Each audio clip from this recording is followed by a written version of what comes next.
Laura to you. Let's see if the last people are coming in. A lot of spaces here. I would like to reintroduce Laura to you. You already saw her in the video this morning. Laura came to us several years ago. You also see some young Laura movies tomorrow, because I've known Laura for a long time now. Laura came to us with tics, and we treated her with exposure and response prevention. She will tell more about that later on. But first of all, we would like to hear from Laura what it is to have Tourette's from a patient's perspective. And I think Laura, there's no other person who can better explain this than Laura. So Laura, if I please can give you the word. Yeah, thank you.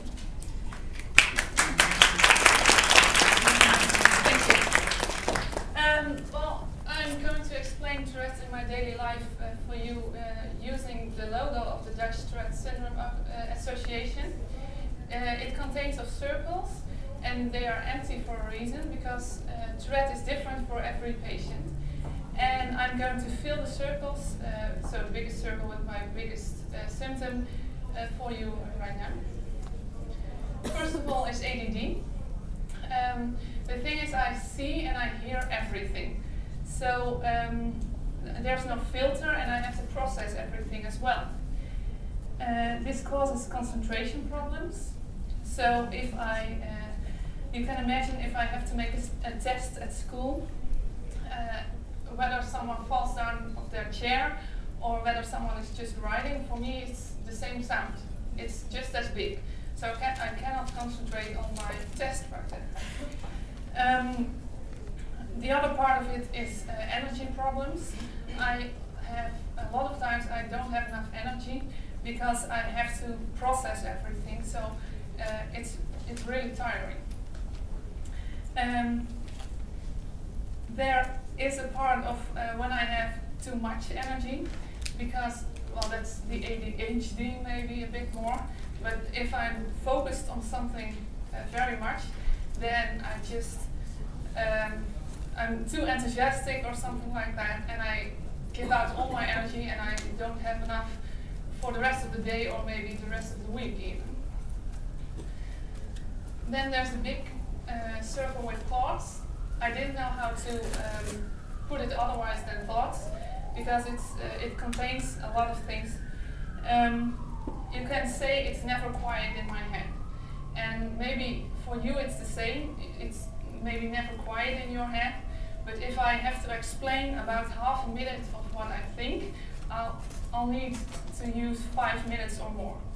So it's very quick and very much. I have some different types of thoughts. First of all, there's always someone with me. To me, there's always a person who I can talk to. So when I'm alone, there's someone I talk to, and it's not me, it's an actual person, and she exists. She doesn't know it's her, and that's a good part. But I'm always talking to her, and she can help me make decisions, and sometimes she makes it worse, but a lot of the time she makes it better to make decisions for me, or to try to calm me down. Then there's I have a lot of stories in my head when I'm alone. There are always stories that can be about anything you want. So it can be good stories about winning prizes and falling in love, but it's also possible that those stories are about people who are very close to me dying. I know it's not actually happening, but I get the same feelings with it. Then there's this thing I call flash thoughts. Those are very quick, and they go by very quick as well, and there's no feeling involved with it. So it's often that I see myself dying, like when I trip on the stairs, and I keep on walking, but I see myself laying down the stairs dead. And to many people that's strange, or it might be, well, for kids it's not that nice, but there's no feeling with it. So I know, I see it and it goes away. A different part of it is that sometimes I have like sudden memories. If something reminds me of something that happened a long time ago, I feel the feeling of that memory, and it's often not that good, and I always shiver when it happens. It's like I don't want to feel it, but I immediately feel it and see it. Then there's well, repeating situations, you can call it. When I meet someone, when I'm just walking down the street and I make small talk, I have to do that conversation over and over and over again in my head until it's right. There's no right, but until it's right, and that can be for about 1 or 2 or maybe even all day, 1 or 2 hours or maybe even all day. That's the thoughts. Then the next part I won't explain as much because you just saw me with my tics. I am curious whether you actually see me ticking. Right now I don't have a lot of tics. But the biggest problem for me with tics is not that I have tics. I have about 60 to 70 every 15 minutes. But it's the pain that comes with it. Because I always do like that and my back will hurt a lot. So I have to go to the physical therapist every week. And I can actually well, crack my own bones. So that's hurting. Then a smaller circle with autism. I need structure. So I need to know what is going to happen and when it's going to happen. And I need a plan. And you might know people with autism cannot plan. Well, I could not plan, and then I've learned how to plan. So I'm actually one of the best planners there is, because I learned how to do it because it's not in me. I cannot meet friends or someone spontaneously. I always have to have a week's notice. So if you say, well, let's go do this or that, that's almost not possible. Almost. Depends on what you say. Then with social interactions, that's sometimes hard for me because I don't know what's normal. There is no normal maybe, but I don't know what people expect of me. So I don't know what they want or what they think, so I don't know what people are thinking when I say something to them, and it doesn't matter, but it matters to me. So that's, I always wonder, can I say this, and should I say this, and is this normal, and I have no clue. Then there's anxiety. Like I said before about flash thoughts, I can see what goes wrong. So if I'm in a big tower of some sort, I'm not afraid of heights, but I see the tower collapsing. That's a flash and it goes away, but it adds to the fear because I think it might happen. And I'm always doubting everything. So I don't know what's normal, what I said before, but the clothing I'm wearing today, I actually had a conversation with a friend about it for about 2 hours. And that's after the 2 or 3 weeks I've thought about it. So, and that goes for every day of this week. And I have a lot of anxiety at night when I'm going to travel the next day. 2 days ago I was so scared that everything was going to go wrong, while I know it doesn't go wrong, but I do think it goes wrong. I added a couple of circles because it's not done yet. So the next one is OCD, and I didn't think I had OCD until I made this speech. I didn't think I was checking everything, but I actually do. I always check over and over again whether the door is locked at night, whether the stove is off.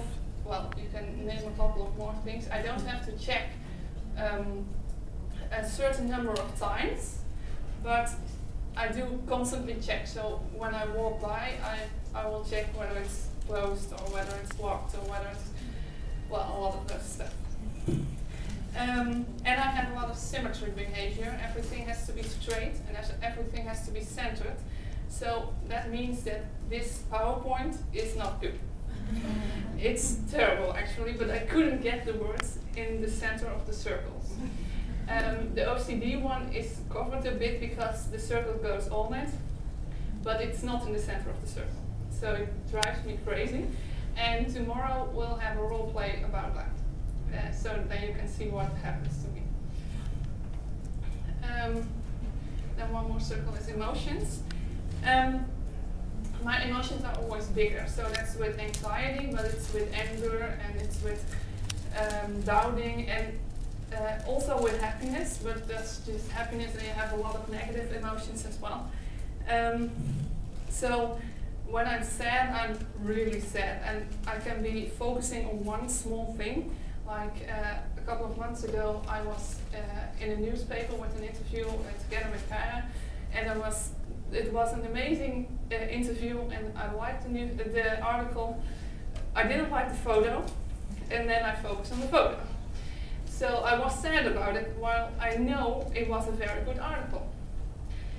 So you can imagine that together with the thoughts, this can cause depression.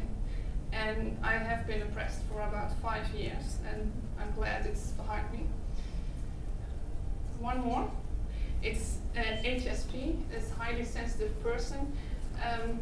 I am sensitive for everything. If you know kids with Tourette, and I hope you do, ask them about their socks, or their clothing, or the tags in clothing, or the labels, or the shoes, or well, I can go on like that. Everything itches. Everything. And that's really everything. I'm even sensitive to the sun. I have to go out with sunglasses, and everything I see is coming in bigger. And everything I feel, well, I do feel everything. I now have the mic at my dress, but it's okay for now. And when I'm done, I'll take it up.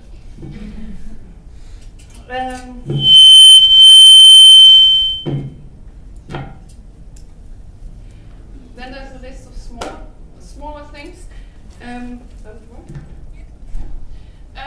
Sleeping problems, that's actually a big one as well.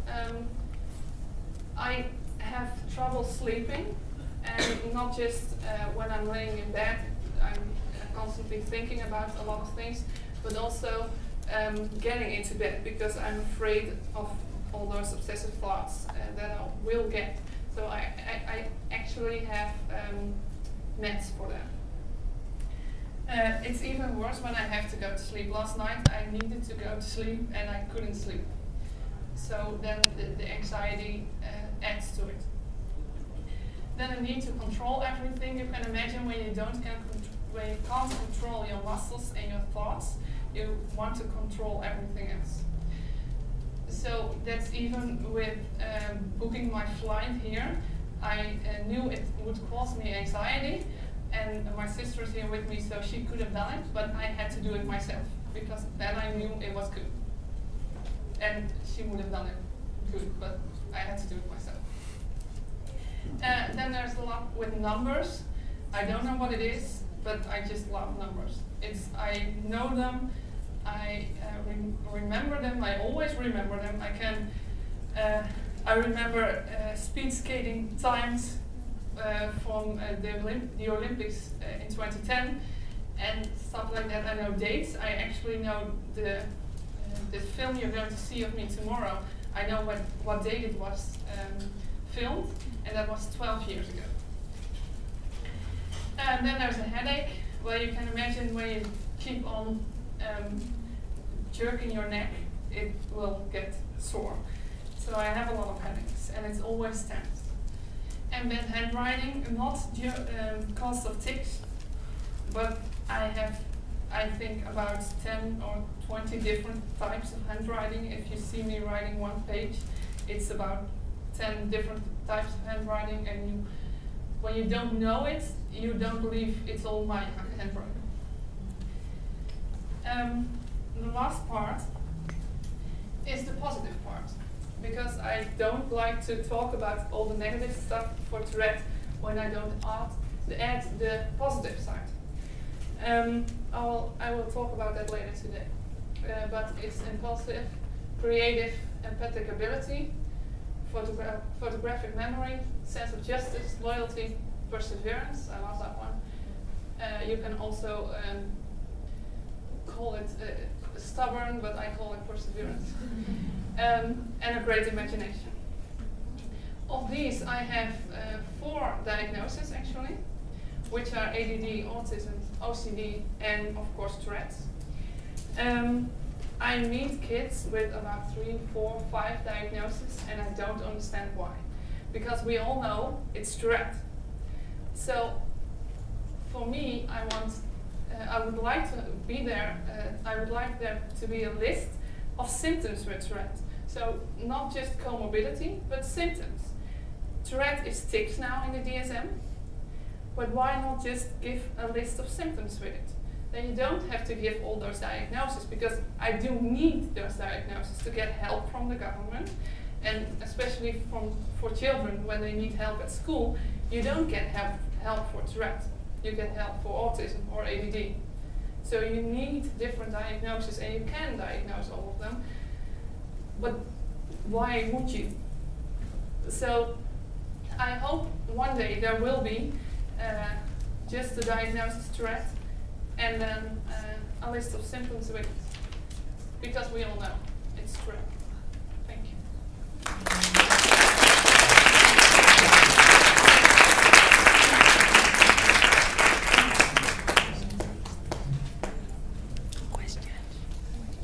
Well, thank you very much, Laura. Are there any questions for Laura? It was a really clear picture, I think you got. Yeah. Thank you very much. And in addition to this, because we heard a lot of comorbidity and a lot of extra symptoms that you can suffer, I would like to ask some of the other speakers to go on in this subject of comorbidity. And the first one is Sanette.